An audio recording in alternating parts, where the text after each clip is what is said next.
Would you trust A, your drunk self, B, a triggered small child, or C, an animal to make any important life decision for you? Would you even trust them to decide what is priority to get done on a given day, or what you should eat next? If you would not trust them, because you shouldn't and I wouldn't either, then today is really for you and for me as well, because today is all on the power of your thoughts. How we decide and let our thoughts run rampant and somewhat control us, saying things like, I just don't feel motivated, because your thoughts obviously influence your feelings, instead of understanding that action comes before motivation and that you put yourself into those states, or we allow ourselves to be put in those states by our external environment. And so that is really what I'm speaking on today, the power of your thoughts, of course, and also the little ways that I'm currently working in this Audacity challenge to try and hack and change those thoughts. A lot of awarenesses that have come by thanks to restarting my meditation practice. So let's jump right in to this week's episode of Kitchen Table Audacity. It is so hard to be a human, to be a woman in this comparison culture time where doing something as simple as just recording and speaking about the things that you know to be true can be this challenging. And that really all comes from a habitual thought pattern. There are lots of ways to control and alter and change lifestyles and everything around you, but the basis of everything is your thoughts. I have been doing this Audacity challenge now for 2 weeks. Last week really focusing on a time audit, which was humbling to say the least, where you really realize that what you say you want and how you're showing up in the world can be two very different things. Then you really have to reassess. Is that really what I want? Or am I not doing the things that I want out of a place of fear? How much of my time is going towards procrastination, and how do I nip that in the bud? I know I'm not alone in that challenge.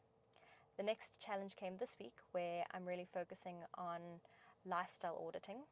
A lot of habits and routines that no longer serve me and never did really serve me, but the ones that really do, like meditation, why it's so hard for me to just get those things done, to just sit down and do the damn thing.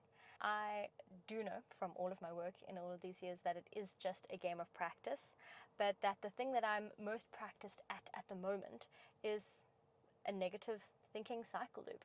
When you consider that 53% of your thoughts are not even on the present, and if you consider that something upwards of 80% of your thoughts are just these repetitive cycles of other thoughts, then you realize, wow, I'm going to the gym to train my muscles. Or if you are playing a musical instrument like guitar, you are training your fingers to learn chords and the other hand to strum. No matter what your discipline is, you are training hours and hours and hours to perfect this discipline. But the one thing we never seem to train is our brain. And it is the thing that controls absolutely everything, our perception on everything. And everything is perception. This idea that, we can really have the ability to shape a situation as something beautiful and magical, or as something disastrous, literally just based on the way that you think about it. And that brought me immediately back to the reminder of ants, your automatic negative thoughts, how they are basically running the show at this point. I have been out of my meditation practice for so long that to observe my thoughts or even observe my breath has become such a challenge. And I realized that most of the time I have no control as to what my brain is doing. So it could be assuming the worst of everything and really believing every excuse that I offer up to it, and really saying, it's okay, you can let it slide today, when it really isn't okay. Because if I'm going to be as audacious as I plan to be, then it is not okay to give into the excuse that I didn't have a quiet place to record, so I'm not going to record today. The fact that this is Kitchen Table Audacity, I'm not at a kitchen table, who cares? We are here for so much more than the things that we tell ourselves are important. We tell ourselves that appearing a certain way is important. We tell ourselves that I'll do something when I have that thing. I'll go to gym when I'm fit. I'll go to that art class when I've had a little bit more practice. I'll go to that dance class when I know the routines. They lies. Those are just your cycle loops. Those are the 80%. The automatic negative thoughts are the scary ways that we talk to ourselves. And the really beautiful thing that I've been experiencing, especially since being friends with the likes of someone like Ailey, where every time I will say something, just in passing about myself, she'll say, excuse me, don't talk about my friend like that. And then I realize, oh shoot, I'm that friend. And if I'm claiming to be going on this journey of radical self-love, how can I still be talking about myself like that? And then also not getting caught up in being hard on ourselves about being hard on ourselves. It's not easy. This whole game is a constant, never-ending battle. But I know that it is just a practice. And so the one thing I wanted you to implement this week is to please, me and you, all of us, we need to stop believing everything that we think, everything that we feel as the truth and the only truth. Emotions are energy in motion, and so they are going to come and go, and they are there to tell us a message, to be felt, and then to be released. But for us to be changing our lives around little thoughts and rushing to the rescue of our emotions, especially when your emotions are just messengers. Can you imagine letting the postman decide that you are not going to show up in the way that you decided you were going to show up this week, and you are not going to go to that dance class, and you're not going to eat healthy? The postman, who the heck is he? He's just here to tell you something, and that something is, hey, you actually had a pretty hard day yesterday and some emotional stuff happened, and we can't ignore that, so maybe we should sit down and meditate with it. But hey, I'm just the messenger. You do with that what you will. And when you do say, actually, okay, let me listen, let me feel into it, okay, that's highlighting that I do have value for X, and that in future I would like to respond in Y, and then you notice that emotion dissipating. It doesn't mean that we let our thoughts, our crazy thoughts, oh my goodness, the amount of crazy thoughts we have per day. What about all those invasive thoughts where you're like, I could just step into traffic right now? That's not, no, you don't listen to that. You have an observer, you have someone, that conscious self, that is there deciding which thought is going to be important for me to pay attention to right now, which am I just filtering through as some crazy stuff. I have to realize, wait, there is the observer, that kind of conscious watching mind, and that is who is in control here. I don't have to fall prey to every whim and negative thought that I have. Please, please stop believing every little thing you think. You are more than your thoughts. The reason that you can observe your thoughts, and the reason that you can have metacognition, which is, thinking about your thoughts, is the fact that there is someone else at play here. And when we meditate, that is you trying to learn to focus better, to control those thoughts. And I don't mean control in the way, the opposite of love is control. I mean control as in gently guide. So many of meditation practices have nothing to do with control. Meditation is often just observing. It's realizing that I'm here. You can imagine yourself kind of sitting on something or sitting back and watching a TV, and many practices imagine your thoughts as clouds, and they're kind of floating by without yourself getting dragged by the thought or kind of becoming immersed in the thought, which then causes all of those emotions, which then takes us away and tells us, oh, I should actually quit my job, when you're like, whoa, I don't need to quit anything. I just need to sit for a second here and wonder why I'm feeling so triggered. Or you don't even need to. You can just observe it. You can imagine it as a bubble floating by. And the whole game of meditation is saying, okay, there is me, the observer, the thinker. And as soon as you realize that you have that ability to watch your thoughts, because like I said, it's that pool down there, and you're looking down and you're seeing, okay, well, 80% of these are just cycles. That's your conditioning. That's the little triggered child. That is the drunk self. That is the animal, i.e. monkey mind. And that is also the 50% that's not even of the time, that's not even on the present. That's worrying about the future, thinking about a past, about how you should have behaved, and it's bringing all of that back and saying, whoa, whoa, I don't need to control or even guide some of the time. Sometimes I can just observe and remember that I'm not my thoughts, I'm not my emotions, I am this other consciousness that's able to experience moksha, freedom, while still being able to experience the fullness of all of my emotions at the same time. We do have a genetic predisposition to look for the negative. It is a survival tactic that we should look for the negative. That is why, sex and bad news sell, because those are the things that our brain is hardwired to look for. So if you are aware of the fact that you do have a propensity to look for the negative, then you have to say to yourself, okay, this is just my survival tactic. This is not actually who I am. I'm not an inherently negative person, although, the more you practice it, the more it becomes your personality, the more you do become that inherently negative person. You don't take that jacket on. You take that jacket off, and you don't become the toxically positive person either, but you become real with what's right here and right now. And what's right here and right now is that I'm sitting in my car, doing what I love, which is speaking on topics that I feel so passionate about. And for once in my life, instead of talking about it when I'm on the other side, I'm talking about it while I'm in the thick of it, and I'm failing forward with you. And I can take a deep breath. And so can you. And have a body that is strong, and a roof over my head, and food on the table, and a family and support network that I love and that loves me. And really, if we spend enough time just being right here, taking a moment to sip some tea mindfully or go for that mindful walk, we realize, damn, everything is okay. And if I stay right here and right now, I won't have to force my brain to think a certain way, because I will have enough time and space to let that unfold.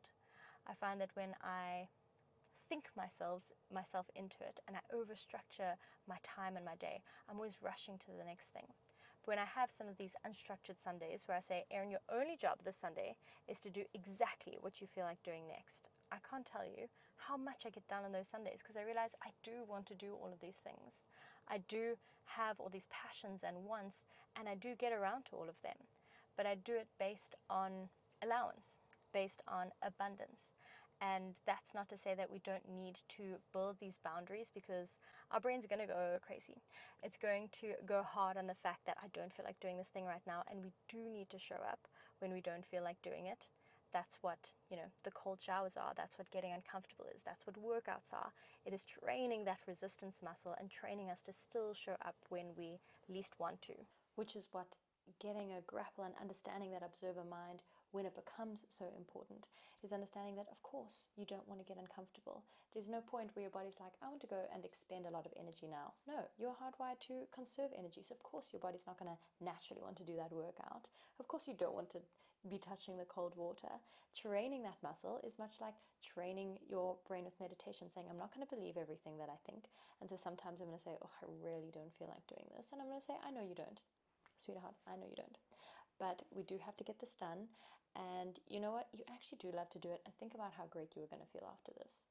There's that game that I'm constantly playing with myself as well. Often that game is a bargaining game. It's going to say, what is let's go James Clear on this. What is the smallest first step I can do? So sometimes it's a bargaining game where I'm like, what if you just did one invoice?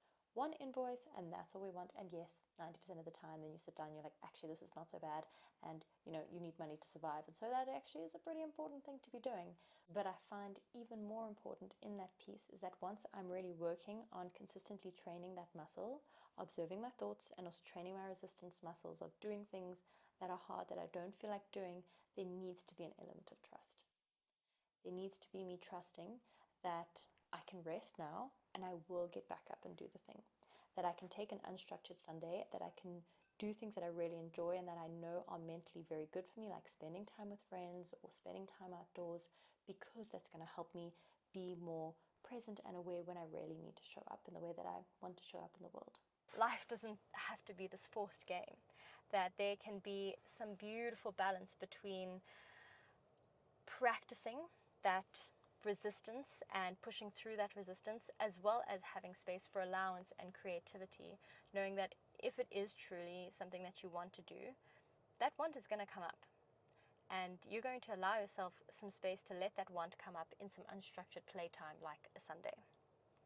And so, along with not believing everything that you think, and also creating just a little bit of space for allowance and play, you're also going to be training that resistance muscle by doing the things that you don't feel like doing and doing them before you are ready, like me getting ready to go to this dance class that I really don't feel like going to, not because I don't love to dance, but because it puts me in a really uncomfortable position. It requires me to show up mind and body and soul and ego and bear it all there in front of people and have to often dance in, in front of other people, and that is so uncomfortable. It's so uncomfortable. But it is when I leave those classes, it is the place that leaves me feeling most alive. My thoughts around it, I don't want to go. I will make up any excuse right now not to go. And that's where I have to say, hey, I don't believe everything that I think. I know for a fact that I'm going to feel good if I go. I know for a fact that no matter how uncomfortable it makes me being uncomfortable is me pushing past that point and getting to the other side where I know the magic is happening. I know that's where all of the growth that we are all seeking for is coming from, is really leaning into those things that kind of make us so uncomfortable that they give us a little bit of an edge of excitement. This has also been a particularly interesting time for me because I am kind of in a state where I'm getting so much of the things that I really wanted for such a long time, like getting to end long distance with Ali, to live in a stable place, to get to work for myself again, to get to go back to dancing. And what's really interesting is that much like you have a set point weight, it also seems, according to psychologists, that we have a set point happiness scale, that you can have a massive life change, like get married or whatever that massive change is, but that very quickly you get used to it and you come back to that baseline happiness. And so what is going to be required from you and me in this case is that we need to reset that baseline. There is a book called The Big Leap. I'm not sure who wrote it, but I read it years ago. And I remember that really talking about understanding that there's this ceiling of happiness that we all reach. And as soon as we kind of get to that, that's when we partake in a lot of those self-sabotage behaviors, when we kind of wait for the other shoe to fall, when we will kind of say, oh, but I'm not ready. Insert excuse here. You know that you have that same habit, that habit of pulling yourself down when things are just getting really, really good, really, really juicy, because of your beliefs, because of our thoughts, coming all the way back to the thoughts. And so what I would like us to be practicing in all of this is resetting that baseline. So as soon as I am feeling this dread of, oh, this is too good to be true, or I'm waiting for the other shoe to drop, I'm really questioning that.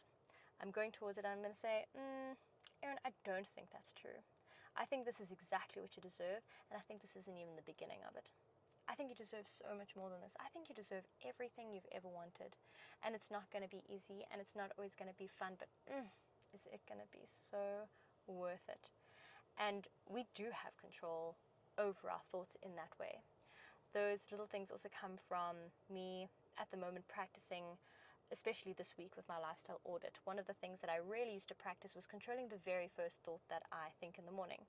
So right now, while I'm on this Audacity challenge, that very first thought is, how audacious can I be today? And the reason I ask it as a question is because along with your brain being hardwired to look for the negative, it's also hardwired to answer questions, or more accurately, to solve problems.